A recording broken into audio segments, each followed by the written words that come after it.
Antes de hablar de tecnología de informática, quiero empezar considerando qué es la información.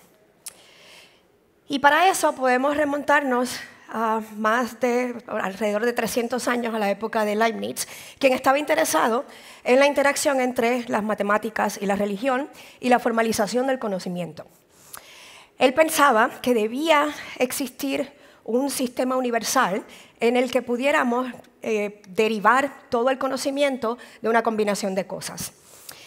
Y en relación con la religión, interpreta el cero como la nada, el uno como Dios, y dice que el sistema binario simboliza la creación y que todo el conocimiento debe poder expresarse en ese sistema. Todo es una combinación de ceros y unos. Para derivar todo de la nada o el cero, uno es suficiente. Bueno, más de 2 siglos después, Claude Shannon, que es uno de los fundadores de la teoría de la información clásica, formaliza matemáticamente esa intuición y ambición de Leibniz. Shannon nos dice que la información es la resolución de la incertidumbre y nos da un método de representar la información de manera abstracta como ceros y unos, independiente, claro, de su representación física. Entonces, esa forma de representar información es la base con la que hemos construido nuestro mundo digital. Es como construimos máquinas que guardan, procesan y comunican información. Pero resulta que Shannon fue demasiado lejos con su abstracción. Y como siempre es importante cuestionar nuestras suposiciones, eso es lo que los físicos empezaron a hacer. Si Shannon dejó fuera demasiada física, entonces vale la pena reconsiderar qué podría ser la información. Bueno, en el 1960, un físico y fellow de IBM, Ralph Landauer, empieza entonces a investigar. Hay un límite fundamental en la eficiencia energética de la información, de la computación. Y bueno, nos dice simplemente que la información es física y que debemos pensar sobre la computación como un proceso físico. Eso es algo profundo, porque si la información es física, entonces está atada a restricciones y posibilidades relacionadas a las leyes de la física. Y más aún, eso quiere decir que como podemos representar información en parámetros físicos, en principio podemos usar superposiciones mecánico-cuánticas para representar información. Landauer, de hecho, llegó incluso a especular que las leyes de la física, en cierto sentido, son como algoritmos que tenemos para el manejo de información que deben ser ejecutables en nuestro universo físico.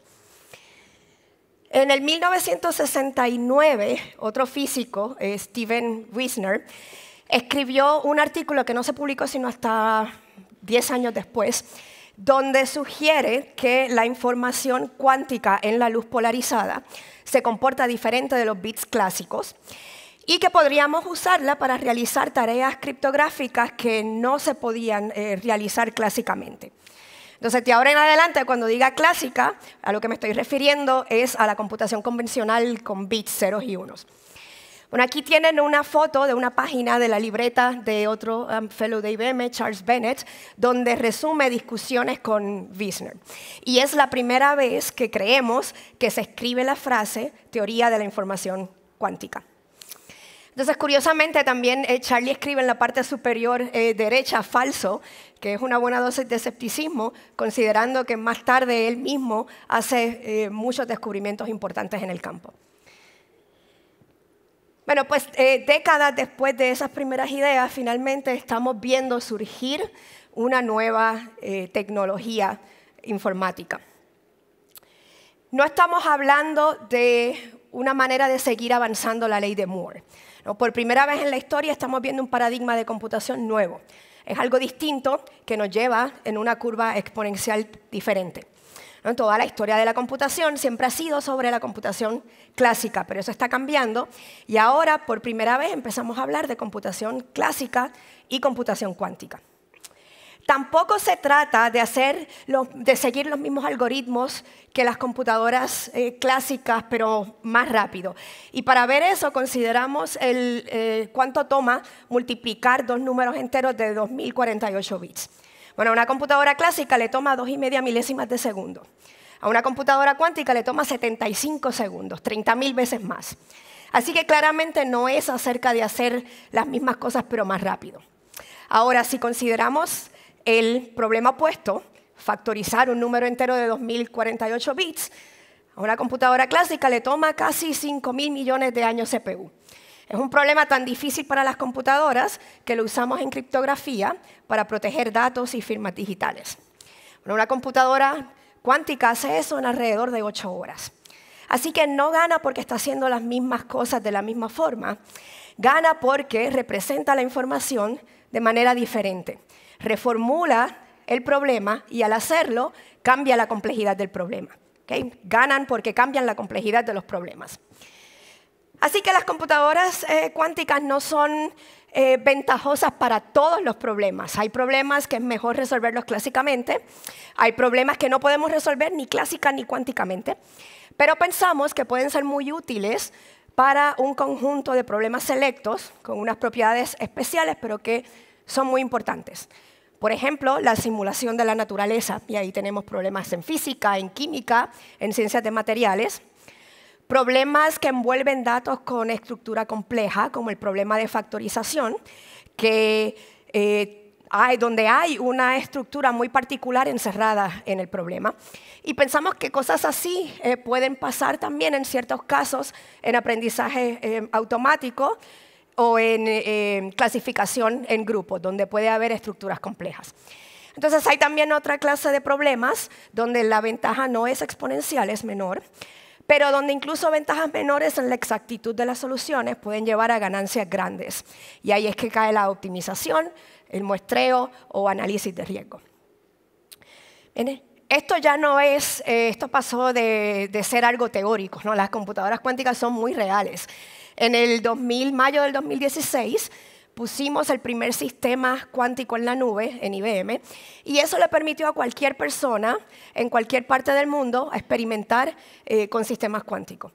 Y como dato curioso, incluso tuvimos a una persona en Antártica usando nuestros sistemas cuánticos a través de la nube.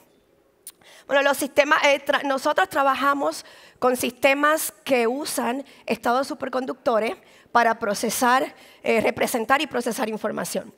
¿Y cómo funciona? Es que pues, el usuario desde su máquina envía su código, que es información clásica en ceros y unos. Eso se convierte a microondas de alrededor de 5 GHz que viajan hasta el refrigerador, donde está el chip cuántico, a una temperatura de más de 100 veces más fría que la temperatura promedio del espacio exterior. Ahí pues se manipulan los estados cuánticos para procesar la información y el resultado, cuando se mide, se convierte otra vez en ceros y unos, que entonces se le envían al usuario. En 2019 lanzamos la primera computadora cuántica completamente integrada, el Quantum System One, y eso marca la primera vez que la computación cuántica sale de los confines de un laboratorio de investigación científica en un sistema que ya se ha instalado en muchas partes alrededor del mundo. Igual, una de las cosas más emocionantes, ¿no? que ha pasado es cómo se ha creado una comunidad muy vibrante de usuarios a nivel mundial. Ha habido realmente un crecimiento exponencial en el número de publicaciones usando nuestros sistemas cuánticos, ya son más de 3.000.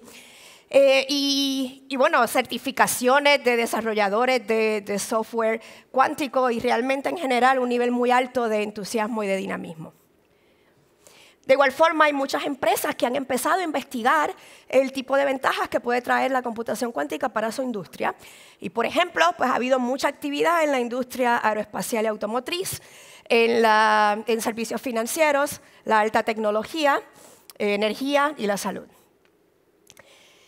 Así que con todo esto lo que vemos es que las computadoras cuánticas realmente se han convertido en herramientas para el descubrimiento científico. Así que podemos decir que la primera aplicación de la computación cuántica ya es esa, es el I+D, la investigación y desarrollo, que no es nada insignificante si consideramos la cantidad, el % del PIB que los países desarrollados se gastan en I+D.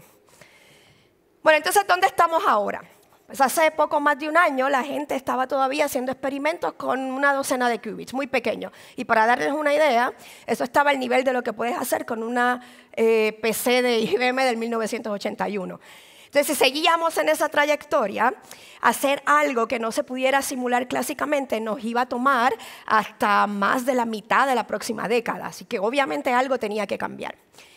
Y algo cambió cuando descubrimos un método para escalar la forma en que mitigamos los errores que aparecen naturalmente en el hardware y que afectan los resultados que obtenemos, ¿no? Eso permitió que las computadoras cuánticas que tenemos hoy día pudieran resolver un problema de física relacionado a la dinámica de espines en imanes con una exactitud fuera del alcance de una simulación a fuerza bruta en una computadora clásica.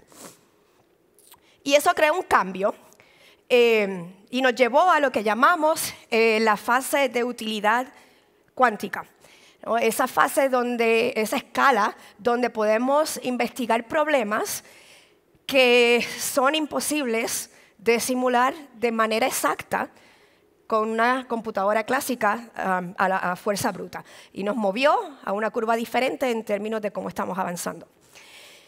Desde entonces han sido más y más los grupos de investigación que han seguido publicando resultados a esa escala de más de 100 qubits de utilidad cuántica.